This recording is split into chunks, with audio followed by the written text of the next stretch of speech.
சில தினங்களுக்கு முன்பு திரைத்துறையைச் சேர்ந்த இயக்குநர்கள் 2 பேர் எங்களின் அலுவலகத்திற்கு வந்திருந்தனர். 2 பேருமே தமிழ் பற்றாளர்கள்தாம், தமிழுக்காக உழைப்பவர்கள்தாம்.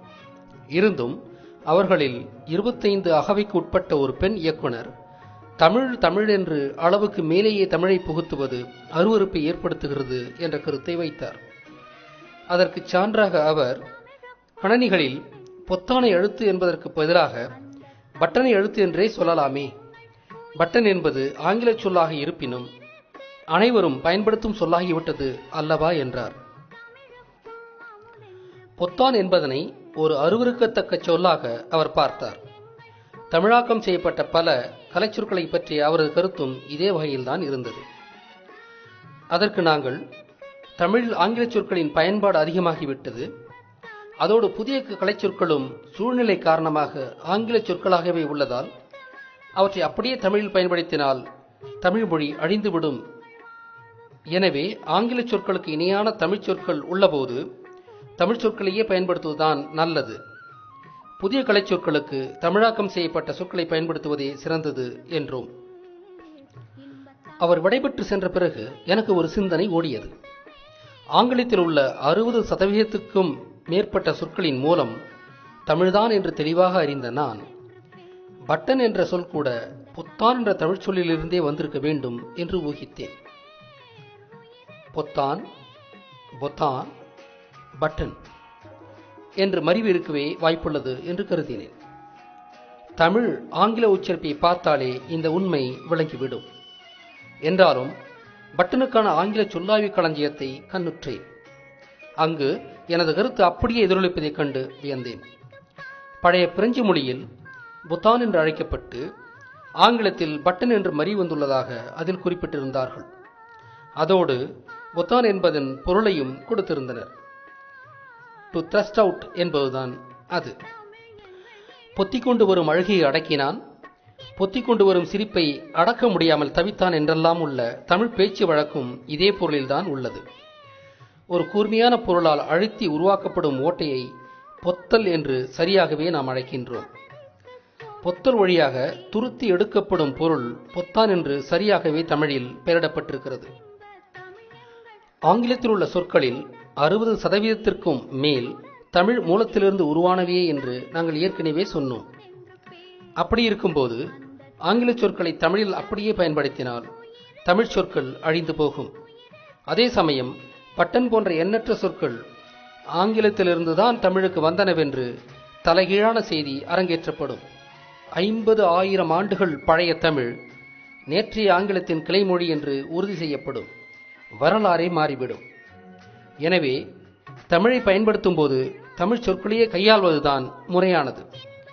ஆரியமும் திராவிடமும் பொறாமையின் காரணமாக தமிழை கேவலப்படுத்திய நெடுங்காலம் ஓடிவிட்டதால் தமிழருக்கு தமிழ் சொற்கள் மீது ஒரு தாழ்மனப்பான்மை உருவாகியுள்ளது.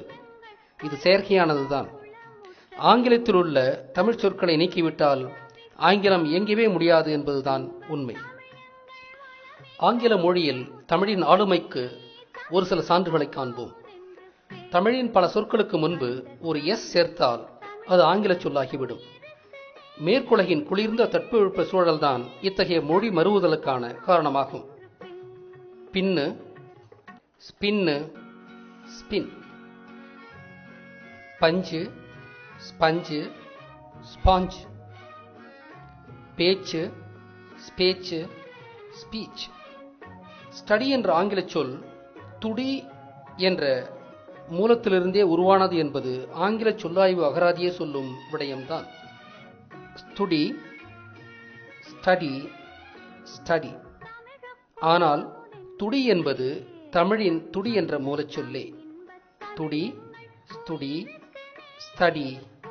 துடி என்ற சொல்லுக்கு to beat, like heart beat, to be eager என்பது போன்ற பொருளே ஆளப்படுகின்றன. அதாவது துடிப்பாகவும் ஆர்வமாகவும் உள்ளவன் செய்வது படிப்பு என்பது அதன் பொருள். ஸ்கல்ப்சர் என்ற ஆங்கில சொல் கெல் என்ற மூலத்திலிருந்தே வந்தது. இதுவும் ஆங்கில சொல்லாய்வு அகராதி சொல்லும் விடயம்தான். கெல், ஸ்கெல், ஸ்கல்ப்சர். கெல், ரிமூவ் பிட் பை பிட். ஆனால் கெல் என்பது தமிழின் கெல்லு என்ற சொல்லே. கெல்லு, ஸ்கெல்லு, ஸ்கெல், ஸ்கல்ப்சர். கெல்லு சிறிது சிறிதாக பீத்திடு. கெல்லு என்பது கல் என்ற வேர்ச்சொல்லிலிருந்து மலர்ந்த சொல். கல், கல்லு, கெல்லு, கிள்ளு. கல், கொல், கில். கல் என்பது ஆதி மனிதனின் ஆயுதம் என்பதால் அதிலிருந்து முளைத்தவைதாம் இந்த சொற்கள். ஏற்கனவே இங்கிலீஷ் என்ற சொல்லே தமிழ்ச்சொல் என்று முனைவர் அரசேந்திரன் நிறுவியுள்ளதை எட்டிமாலஜி ஆஃப் இங்கிலீஷ் என்ற படைப்பின் வழியாக எடுத்துக்காட்டியுள்ளோம். நாங்கள் எடுத்துக்காட்டியவை சிலவே என்றாலும் ஆங்கிலத்தில் உள்ள தமிழ் சொற்கள் மலை போல் உள்ளன. ஆங்கிலத்தின் 60% மேற்பட்ட சொற்கள் தமிழ் மூலத்திலிருந்து உருவானவை என்பது ஒரு உறுதியான உண்மை. எனவே நேற்று முளைத்த ஆங்கிலம்தான் தமிழை சார்ந்துள்ள மொழியே தவிர தமிழ் ஆங்கிலத்தை சார்ந்துள்ள மொழி அல்ல. ஆங்கிலத்தில் உள்ள தமிழ் வழி சொற்களை நீக்கிவிட்டால் ஆங்கிலம் என்ற மொழியே இருக்காது.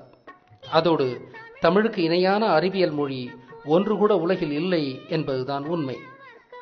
எனவே தமிழர்களே, பேசும்போதும் எழுதும் போதும் தலை நிமிர்ந்து தமிழ் சொற்களையே பயன்படுத்துங்கள். தமிழ் என்ற உங்களின் உன்னதமான சொத்து உலகின் மூத்த மொழி என்பதனை உணருங்கள்.